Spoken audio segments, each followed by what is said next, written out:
Abra sua Bíblia no Evangelho de Jesus, segundo João. Vamos ler João capítulo 1, verso 14. E à luz dessa passagem, nós vamos pensar no tema Por que Deus se fez homem? Meditando sobre o propósito da encarnação. João capítulo 1, versículo 14. Diz assim a palavra de Deus. E o Verbo se fez carne e habitou entre nós, cheio de graça e de verdade, e vimos a sua glória, glória como do unigênito do Pai. O rei Salomão, na ocasião da inauguração do Templo de Jerusalém, ele fez uma pergunta para a qual não há resposta. Está lá no livro de Reis. Habitaria Deus na terra? Habitaria Deus na terra? Aquele que criou todas as coisas pelo poder da sua palavra, tem uma casa onde pode ser sua residência? Na história de Israel nós encontramos Deus manifestando sua glória.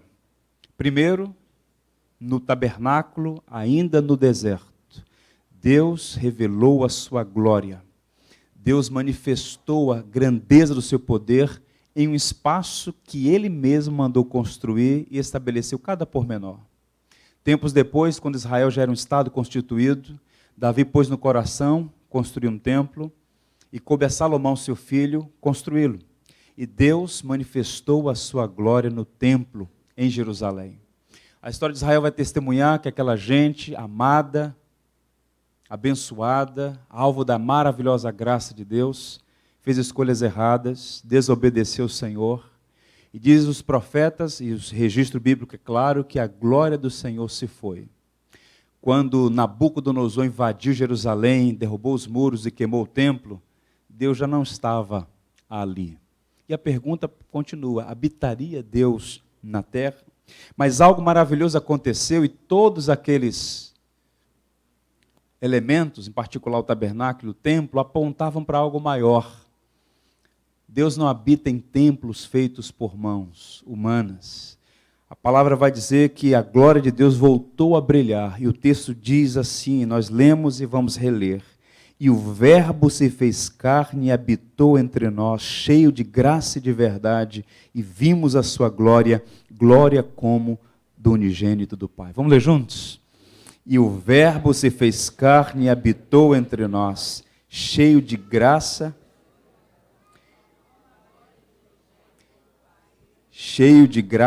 e de verdade.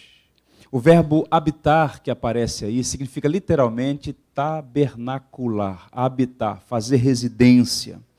E o que esse texto está apontando para nós é que Deus, na pessoa do seu Filho, habitou entre nós. Ele veio a este mundo, e o Natal aponta para isso, para a encarnação do Verbo. E observe que o Verbo, a palavra, o Deus eterno, que sempre existiu, autoexistente e eterno, se fez carne, carne e osso, habitou entre nós. Observe que Ele é cheio de graça e de verdade. A graça sempre precede a verdade. Curioso. E diz que Ele é o unigênito do Pai, aquele que é da mesma natureza do Pai. Jesus nasceu, mas Jesus é a encarnação de um ser que não tem data de nascimento. Ele é o eterno, Ele é o Verbo que se fez carne. E nessa passagem, a partir dessa passagem, uma pergunta, e a pergunta é o tema da nossa reflexão: por que que Ele se fez gente? Por que que foi necessário que o Verbo eterno se fizesse homem? Por que Ele habitou entre nós? Porque Ele veio cheio de glória, a glória do unigênito. Por quê? Ele veio cheio de graça e de verdade. Eu queria pensar com os irmãos sobre 3 palavras-chave que nos levam a compreender mais adequadamente essa preciosa doutrina da fé cristã. Como tantas outras, esquecida, ignorada e por vezes desprezada. A preciosa doutrina da encarnação. Que palavras são essas? Revelação, reconciliação e redenção. Vejamos por que Deus se fez homem. Primeiro, Jesus é a suprema revelação de Deus aos homens. João 1,18 diz: ninguém jamais viu a Deus. o Filho unigênito que está no seio do Pai é quem o revelou. Não é curiosa essa expressão? Ninguém jamais viu a Deus. Ninguém jamais viu a Deus. O Deus da glória eterna e invisível jamais foi visto. Isso não quer dizer que Deus não se revelou aos homens em alguns momentos da história. Sim, Deus se revelou. Observe, por exemplo, que quando Paulo estava pregando aos habitantes de Listra, no capítulo 14 do livro de Atos, eles ficaram impressionados com o que Deus fez ali. Paulo começa a mostrar que Deus não deixou de testemunhar de si. Deus não deixou esse mundo sem um testemunho da sua pessoa. E Paulo começou a falar para eles sobre o Deus que lhes enviou a chuva, as estações frutíferas, o fôlego da vida, o Deus que encheu o coração deles de alegria. Na teologia isso é chamado de revelação geral. Nós sabemos que Deus existe. Deus não se deixou sem testemunho. A criação revela que Deus existe, ou como disse alguém com muita propriedade, a criação é o teatro da glória de Deus. É como se o Deus invisível, é espírito invisível, se revestisse da criação para revelar a sua glória, beleza e poder. Então, a beleza de um pássaro, o canto do pássaro, a árvore, a fauna, a flora, este mundo, o vasto universo, tudo isso são digitais do Deus eterno, que dá testemunho de si. A experiência moral, ou esta consciência que funciona como um sensor moral colocado pelo próprio Criador em nós, o legislador do universo colocou em você um sensor moral. De onde vem o conceito de certo ou errado? De onde vem o apreço pela beleza? De onde vem isso? Paulo vai escrever aos Romanos dizendo que isto aí é um sinal da divindade em nós, a presença de Deus, a realidade de Deus. E a própria história, que é o registro dos atos redentivos e de juízo de Deus. A história testemunha que quem está no governo não é o imperador romano, nem os poderosos da Europa, nem dos Estados Unidos da América. Quem governa este universo, este mundo, é o soberano Rei dos Reis e Senhor dos Senhores. Se você fizer uma leitura cuidadosa da carta de Paulo aos Romanos, os 3 primeiros capítulos, Paulo vai falar sobre isso. O Deus que revela na criação, na consciência e na história. No entanto, permanece a expressão, ninguém jamais viu a Deus. Essas coisas todas testemunham dele, mas o fato é que ninguém jamais viu a Deus. E quando o texto vai dizer que ninguém jamais viu a Deus, não está falando simplesmente de vê-lo fisicamente, Deus é espírito, mas não é isso que João está apontando. Ninguém jamais viu a glória de Deus, a beleza de Deus, contemplou a face de Deus. Algumas orações na Bíblia que são perigosas, e algumas delas são registradas. Uma das orações mais perigosas que alguém já fez foi feita por Moisés, o maior profeta de Israel. E sabe qual foi a oração de Moisés? Senhor, mostra-me a tua glória. De vez em quando você encontra alguém fazendo orações que você fala, rapaz, se Deus responder, a gente vai morrer. Eu estava pregando num culto e alguém orou assim, Senhor, derrama toda a tua glória neste lugar. Eu falei, Senhor, não ouve não. Se Deus derramar toda a sua glória nesse lugar, a gente vira churrasquinho. E Moisés orou, Senhor, revela-me a tua glória. Sabe o que Deus respondeu a ele? Êxodo 33, 20. Não me poderás ver a face, porquanto homem nenhum verá minha face e viverá. Nós não estamos falando de alguém que tem poder. Nós estamos falando de um ser que tem todo o poder. Anjos, segundo o livro de Isaías, no capítulo 6, diante da majestade daquele que é santo, santo, santo, escondem o seu próprio rosto diante da refulgente glória do Deus eterno. E o Senhor diz para Moisés, jamais homem algum verá minha face e viverá. Ocasionalmente, por sua graça, Deus permitia pessoas terem experiências mais profundas com Ele. Por exemplo, Moisés. Esse mesmo Moisés, nesse mesmo capítulo, o Senhor disse, olha, tem aqui uma fenda, numa rocha. Você vai ficar aqui.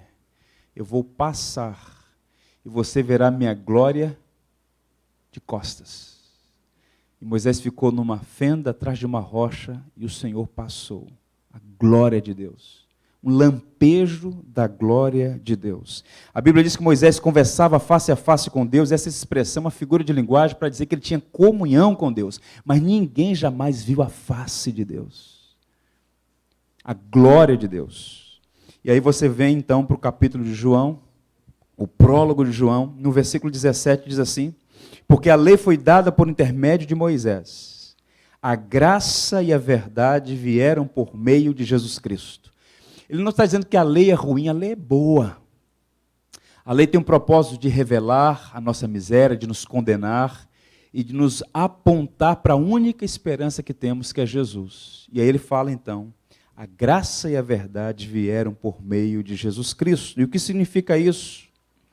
Que somente em Jesus nós encontramos salvação, misericórdia e salvação. E aí voltamos para o versículo 18, quando diz: ninguém jamais viu a Deus. O Filho unigênito que está no seio do Pai é quem o revelou. O propósito, ou o primeiro propósito, pelo qual o Verbo se fez carne e habitou entre nós, foi nos dar a conhecer quem Deus é. De modo que Jesus disse aos seus discípulos: quem vê a mim, vê o Pai. Ele não trouxe uma mensagem do Pai, ele é a própria mensagem, ele é o Verbo que se fez carne. Quem vê Jesus vê a glória de Deus. É bem verdade que muita gente não conseguiu ver a glória porque essa glória estava envelopada na carne. Alguns olhavam para ele, era apenas o filho de um carpinteiro, era apenas mais um rabino, era apenas mais um pregador, mas de trás daquela carne havia o Verbo cheio de glória.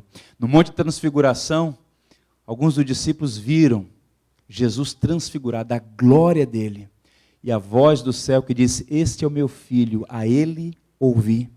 Ninguém jamais viu a Deus. Essa passagem, repito, não está falando que ninguém jamais viu a Deus porque ele é espiritual e invisível.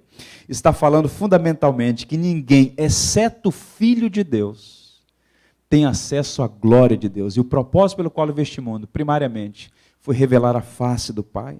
João 6,46 diz assim: não que alguém tenha visto o Pai, isso é impossível, ninguém jamais viu, salvo aquele que vem de Deus, este o tem visto. Razão pela qual nós afirmamos: Jesus Cristo é a suprema revelação de Deus. O Deus invisível, cujo homem ninguém viu, cuja glória excede a tudo e a todos, revelou-se na pessoa de Jesus e nele manifestou a sua glória. Agora presta bem atenção no que eu vou lhe dizer. Não é uma arrogância da nossa parte achar que nós podemos colocar Deus sobre a mesa e dissecá-lo, examiná-lo friamente, como se a teologia fosse uma ciência que a gente coloca Deus sobre a mesa e o descobre. Não, não é assim. A teologia é uma ciência que o objeto só pode ser conhecido se ele quiser se revelar. É por iluminação, é graça. Observe Hebreus 1, verso 3, sobre Jesus é dito: ele que é o resplendor da glória e a expressão exata do seu ser, sustentando todas as coisas pela palavra do seu poder. O autor de Hebreus diz que Jesus é a expressão exata do ser de Deus. A palavra aí para expressão é caráter, de onde vem a palavra caráter, impressão, estampa, essência. Jesus é o caráter, é a essência, é a estampa, é um emblema, é a imagem do Deus da glória. Qual é a aplicação aqui? A aplicação é esta, irmãos. O Natal revela quem Deus é. Jesus é a imagem do Deus invisível. Boa parte das pessoas que dizem para nós, e talvez alguns de nós também, Feliz Natal, não entendem a mensagem do Natal. O Natal é uma revelação. O homem, nos seus delitos e pecados, os filhos de Adão obscurecidos no seu entendimento, não tem acesso a quem Deus é. Só descobrimos quem Deus é à medida que ele se revela. E a revelação suprema de Deus está em Jesus. Se você quiser conhecer a Deus, você tem que conhecer a Jesus. E onde podemos conhecer a Jesus? Nas páginas das Sagradas Escrituras. As Escrituras testificam de mim, disse o nosso Senhor. Olha o diálogo de Jesus com Filipe. Isso aqui é um retrato da nossa ignorância. Disse Filipe: Senhor, mostra-nos o Pai, isso nos basta. Jesus respondeu: você não me conhece, Filipe? mesmo depois de eu ter estado com vocês durante tanto tempo? Quem me vê, vê o Pai. Como pode dizer, mostra-nos o Pai? Não é que Jesus e o Pai são a mesma pessoa. São duas pessoas distintas, o Filho e o Pai. Mas quem vê o Filho, vê o Pai, porque o Filho é o unigênito, é da mesma natureza, tem a mesma essência. E ele veio a este mundo revelar quem é Deus. Ele veio revelar a glória. E o Deus que Jesus revelou é um Deus cujos atributos estão em harmonia. Ele é amor, mas também é justiça. De modo que ele é santidade, mas também é graça. Exemplo, aquele caso registrado por João no capítulo 8 do Evangelho. Uma mulher foi flagrada em adultério.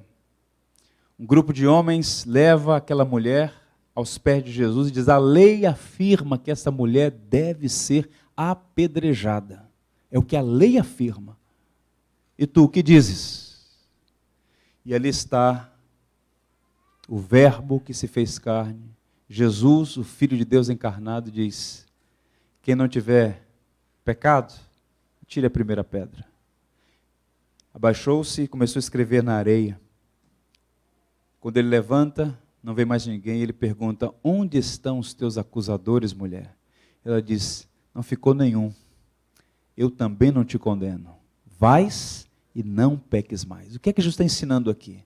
Ninguém é capaz de cumprir a lei.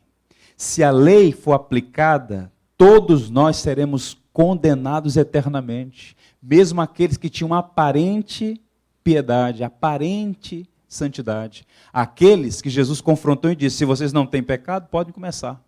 Todos eles saíram, porque na presença daquele que prescuta o coração, examina a alma, todos nós estamos nivelados por baixo, todos nós somos pecadores. Ele diz para aquela mulher: vais e não peques mais. Ele revela então a face de um Deus que continua condenando o pecado, mas é capaz de olhar para o pecador com um olhar de compaixão e misericórdia. Foi isso que Jesus veio revelar. Um Deus que é justiça e é amor, que é santidade e também é graça. Vamos ler mais uma vez João 1,14? E o Verbo se fez carne, habitou entre nós, cheio de graça e de verdade, e vimos a sua glória, glória como do unigênito do Pai. Jesus é a revelação de Deus. Segundo, Deus enviou Jesus para promover reconciliação com os homens. Ora, tudo provém de Deus, que nos reconciliou consigo mesmo, por meio de Jesus Cristo. 2 Coríntios 5,18, naquela passagem, todo aquele parágrafo, Paulo vai falar sobre esse ministério do Messias, do Cristo, do ungido de Deus. Ele veio promover reconciliação.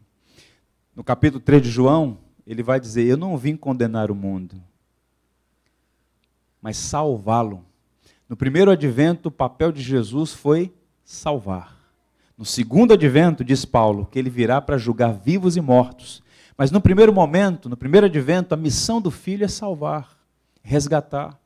Eu não vim para ser servido, mas para servir e dar a minha vida em resgate de muitos. É o ministério da reconciliação. E essa palavra, reconciliação, ela pressupõe que houve uma separação. Existe algo errado, uma anomalia entre Deus e o homem que precisa ser corrigido. Nem sempre foi assim. Porque os nossos primeiros pais, Adão e Eva, desfrutavam de comunhão plena com o Senhor. Mas eles caíram, houve a queda. E essa comunhão foi então rompida. De modo que a pergunta de Deus, a primeira pergunta do Senhor pós-queda foi: Adão, onde estás? E essa pergunta pressupõe que há uma separação entre Deus e o homem. E que Deus está à procura do homem. Que Deus tem interesse no homem. Esse homem que foi criado por Deus e para Deus, que tinha prazer e comunhão com o Senhor, iludido pela serpente, iludido pelo seu próprio coração, que foi fascinado, esse homem decide deixar o Senhor, deixar de obedecer ao Senhor, para ser senhor de si mesmo, encontrou terrível escravidão para si e para todos os seus descendentes, e então nós todos nos tornamos o quê? Inimigos de Deus, rebeldes, transgressores, criaturas separadas daquele que é a fonte de todo amor, pureza, santidade, amor, beleza, vida. Romanos 3:23. Todos pecaram e destituídos estão da glória de Deus. A pergunta é, o que significa a palavra destituído? Todos aqui implica em todos mesmo, cada pessoa. Nem sempre a palavra todos tem essa conotação, mas aqui é uma referência à universalidade do pecado. Todos pecaram. Em Adão todos nós pecamos. E agora estamos destituídos, separados da glória, separados da comunhão, separados da vida de Deus. Há uma barreira intransponível entre Deus e o homem.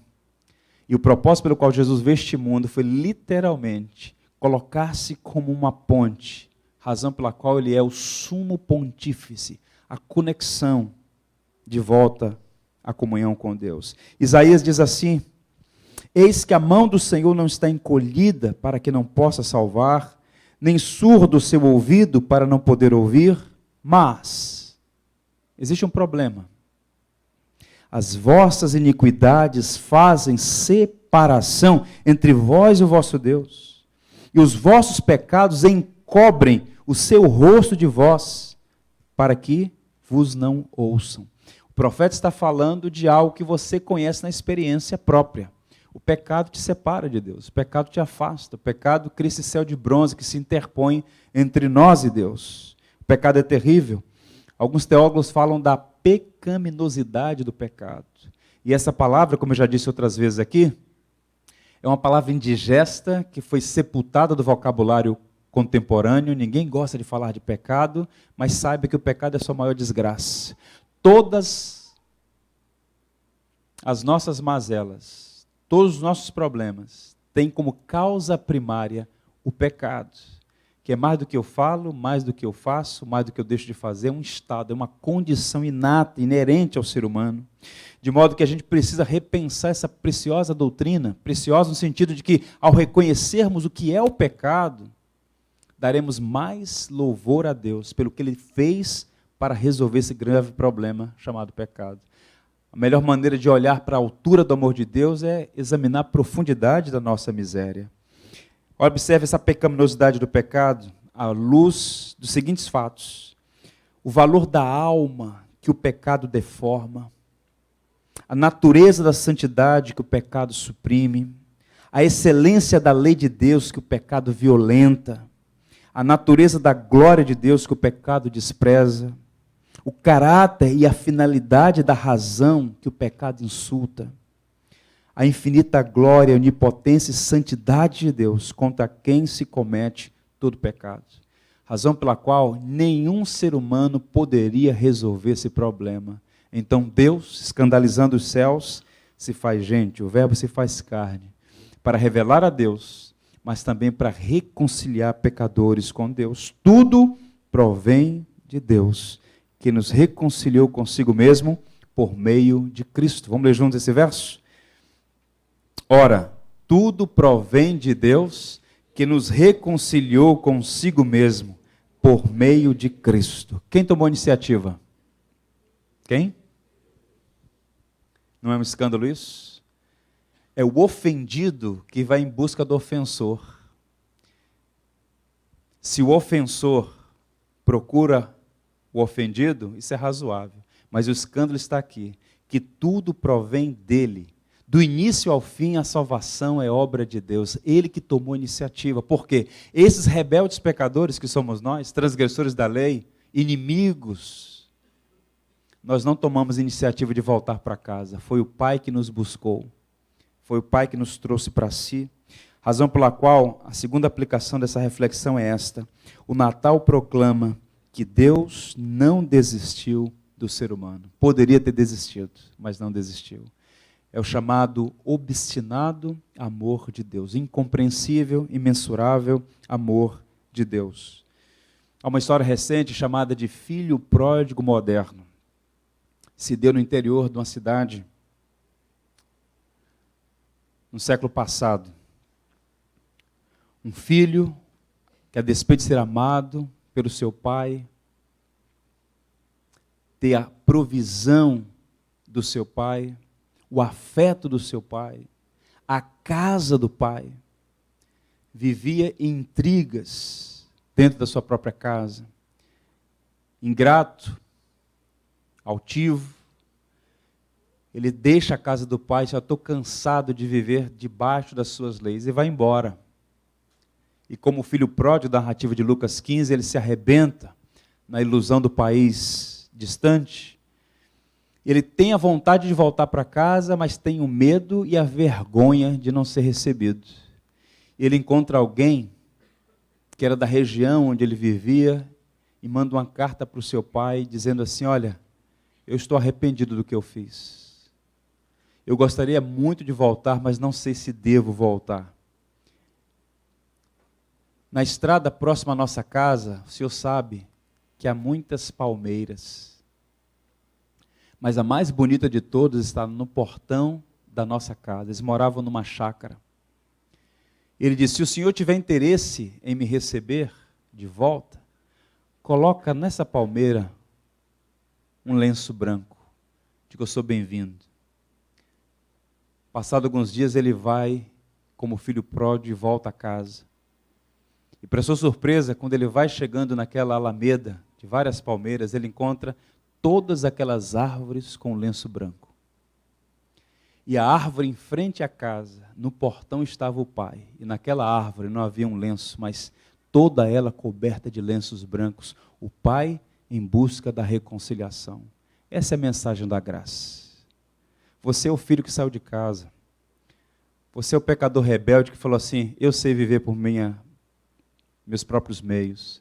Se arrebenta, é alcançado pela mensagem, se arrepende, e quando volta não encontra um pai, um Deus com um dedo em riste apontando para você, mas um pai com os braços abertos que acolhe. Ele não veio condenar, ele veio salvar. A missão de Jesus é reconciliar pecadores consigo. Abra sua Bíblia em Romanos 5, versos 6 a 11. Essa história toda está narrada aqui, nessa profunda teologia que Paulo esboça em Romanos 5, versos 6 a 11.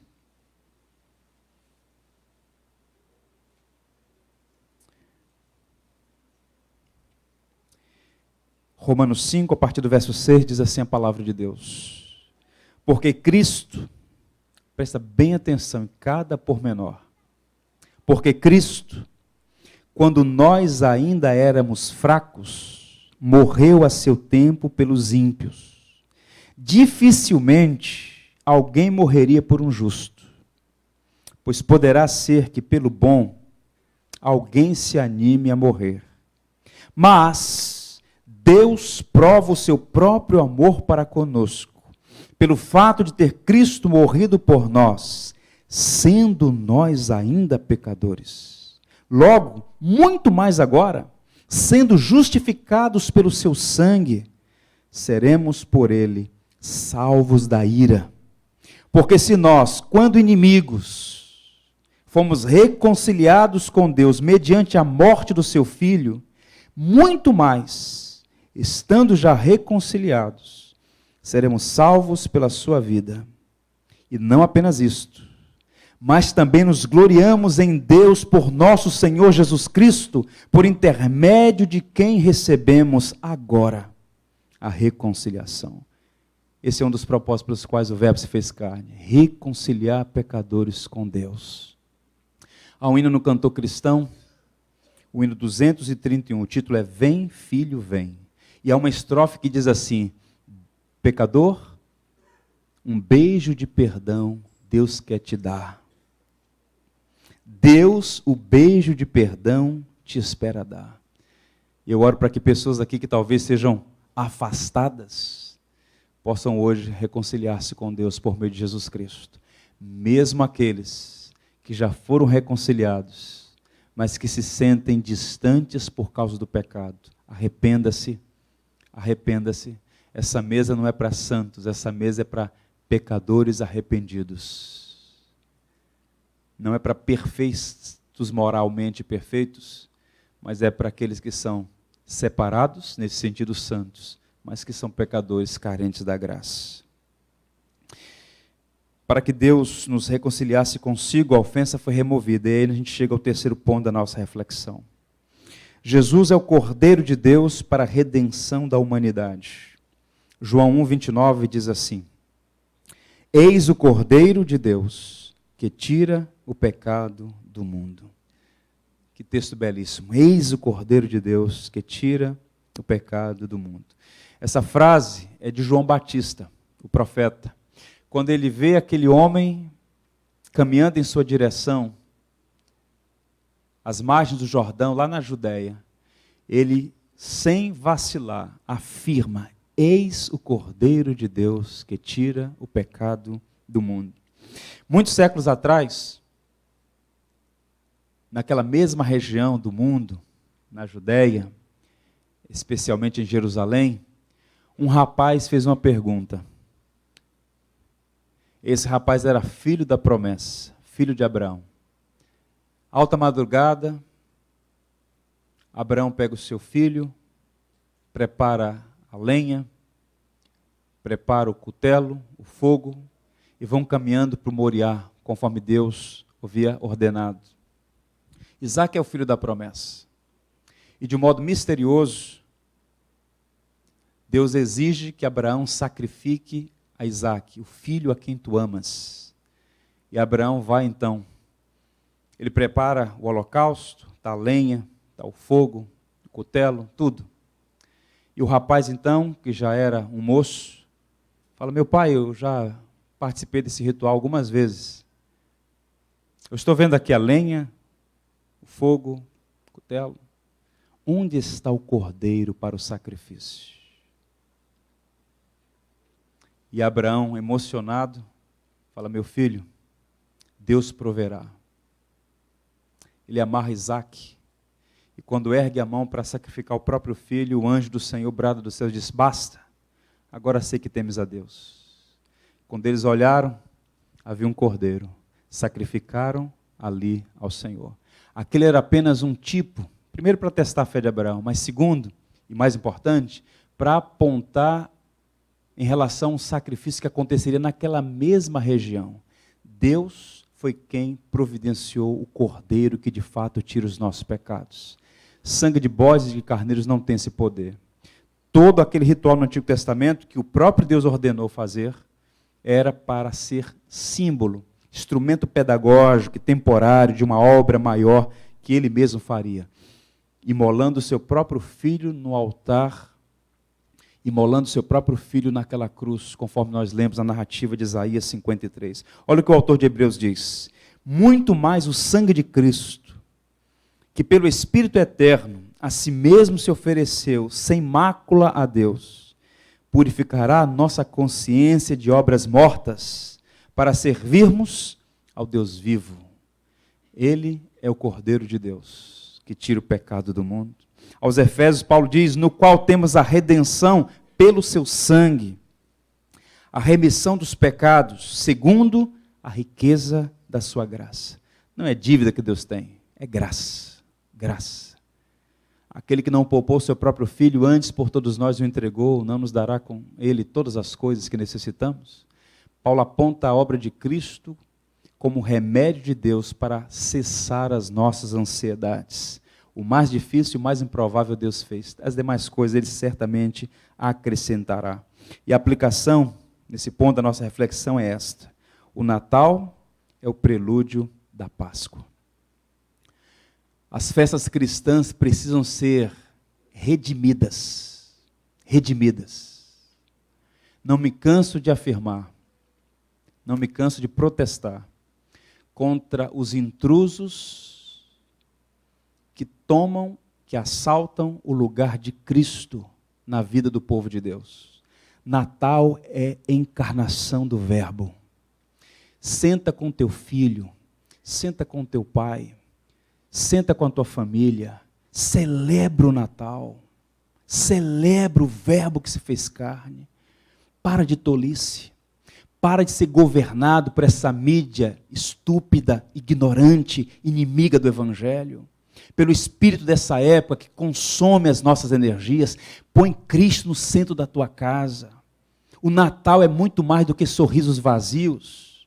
festas. Foi numa choupana, melhor. Foi num estábulo, no lugar mais improvável do planeta. Não foi nos palácios. Foi literalmente, num estábulo sobre uma manjedoura que Deus manifestou a sua glória neste mundo. E às vezes nas coisas mais simples que Deus se faz presente. É bom reunir a família, é bom celebrar, é bom festejar, mas que sejam pelos motivos corretos. Cristo se fez carne. O Verbo se manifestou entre nós. E quando chegar a Páscoa, traga essa memória também. Ele nasceu para morrer. É o Cordeiro que estava preparado antes da fundação do mundo. O Verbo se fez carne para assumir a nossa culpa e sofrer a nossa morte. Hebreus 9, 26 diz assim: agora, porém, ao se cumprirem os tempos, foi no tempo certo, se manifestou como uma vez por todas, para aniquilar, pelo sacrifício de si mesmo, o quê? O pecado. Observe a linguagem aqui, a teologia por trás do verso. Agora, é nesse tempo, na plenitude do tempo, ao cumprirem-se os tempos, se manifestou uma vez por todas. É uma única vez, irrepetível, perfeita e singular, para aniquilar, como? Pelo sacrifício de si mesmo, o pecado. O aguilhão da morte é o pecado, e o pecado perdeu a sua força, porque Cristo já cancelou tudo naquela cruz. Há um homem que eu aprecio muito, ainda hoje pela manhã, estava ouvindo as músicas dele que são uma espécie de prelúdio dos sons do céu. O Johann Sebastian Bach, piedoso, talvez um dos maiores músicos de todos os tempos, crente, da nossa mesma tradição protestante reformada. Terminava suas partituras com a frase, Agnus Dei, ao Cordeiro de Deus. Ou então, só lhe deu glória, a Deus somente a glória. Fez várias músicas belíssimas, uma delas é Jesus, alegria dos homens. Ele fez uma poesia que diz assim, graças ao teu cativeiro, Filho de Deus, recobramos nós a liberdade, a tua prisão é o trono da graça, o lugar da liberdade para todos os piedosos. Pois se não tivesses aceitado a escravidão, a nossa duraria eternamente. O que esse homem está fazendo? Na sala, junto com a sua esposa e filhos, celebrando o Natal. Celebrando o Natal, dando graças àquele que se humilhou a si mesmo até a morte e morte de cruz. Se ele não morresse, você jamais teria vida. Se ele não fosse amaldiçoado, você não poderia ser abençoado. De modo que o Natal é o prelúdio da Páscoa, ele nasceu para morrer. A Bíblia de Jerusalém, 1 João 4,10, na versão diz assim, nisto consiste o amor, não fomos nós que amamos a Deus, mas foi Ele quem nos amou, enviou-nos o seu Filho como vítima de expiação pelos nossos pecados. Eis aí o amor de Deus, a cruz, a Páscoa, o Natal é apenas o start de um processo que terminou lá no Calvário. Portanto, qual é a confiança que nós temos ao comer deste pão e beber deste cálice, símbolo da morte e ressurreição de Cristo? A obra dele é suficiente para a nossa salvação. Eu oro para que cada uma das pessoas que hoje terão a alegria de participar da mesa do Senhor, o faça com profundo senso de maravilha. Você e eu, nós não somos dignos dessa mesa. Quando a Bíblia diz assim, examinai-vos a vós mesmos e cada um coma do pão e beba do cálice, porque quem come indignamente é réu de juízo, ele está dizendo o seguinte, a nossa dignidade está em reconhecer a nossa indignidade, não é pelos nossos méritos, é pelo mérito de Cristo. E a prova de que eu sou alvo dessa graça e sou beneficiado por aquele sacrifício, é o desejo mais intenso na alma, de viver para a glória do Salvador, de ter afeição pelo Salvador, de ter amor pelo Salvador. Eu digo aos irmãos com muito cuidado, digamos, com a alma tensionada, que nós fazemos parte de uma geração que não dá sinais de afeição por Cristo.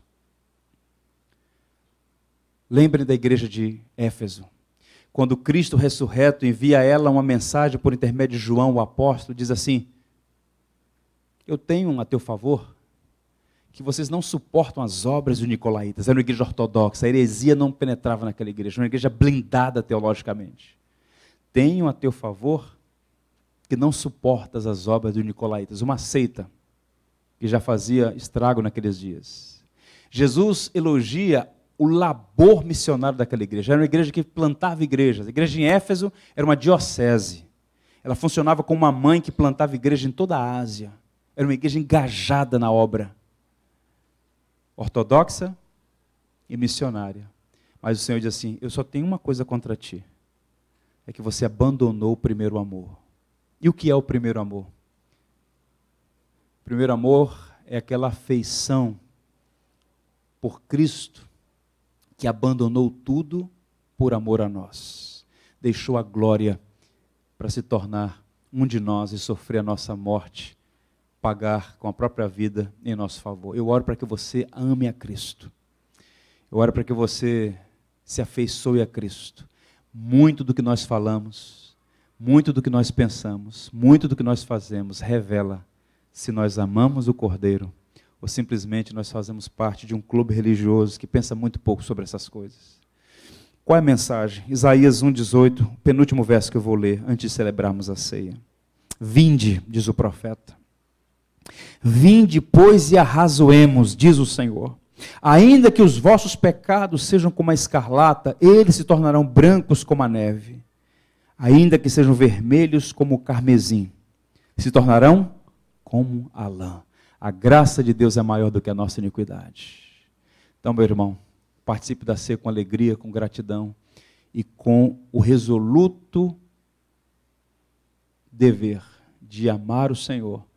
E aquele que ama, obedece a sua palavra. Em pé, nós vamos ler Apocalipse 1, versos 9 a 10.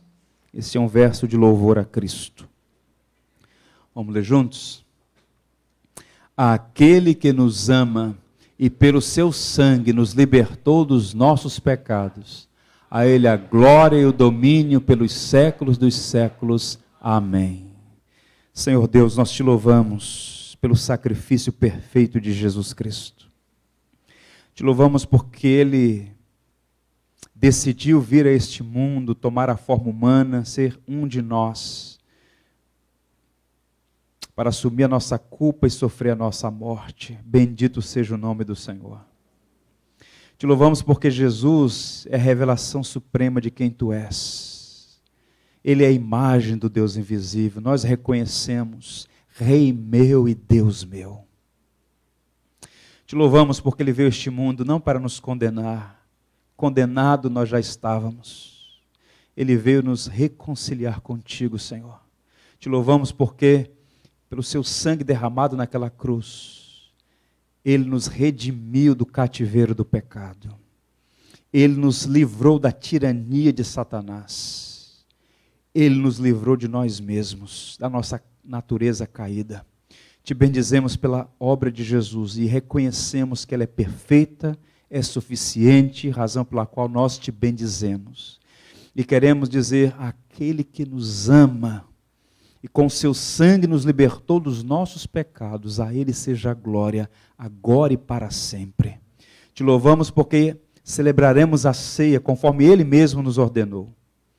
E queremos fazer isso, Senhor, com contrição, com o coração quebrantado, com senso de maravilha, com devoção, com afeição, com júbilo, com alegria, e na expectativa de que um dia celebraremos diante dEle. Nós beberemos do fruto da videira até um dia em que beberemos junto com Ele. As bodas do Cordeiro, todos nós, todo o Teu povo, todos os remidos de todas as línguas, tribos, povos e nações, com vestes brancas diante do Cordeiro clamaremos ao nosso Deus que se assenta no trono e ao Cordeiro, seja o louvor. A Ti pertence a salvação, glórias sejam dadas a Ti. Abençoa o Teu povo nesta hora, Senhor, em nome de Jesus. Amém.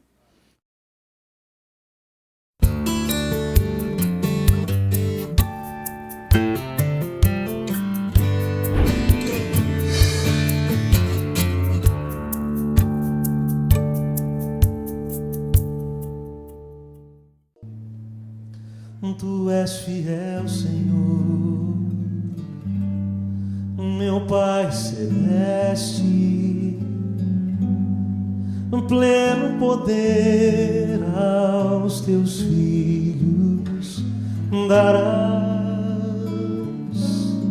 Nunca mudaste, tu nunca faltaste, tal como eras, tu sempre serás. Vamos juntos?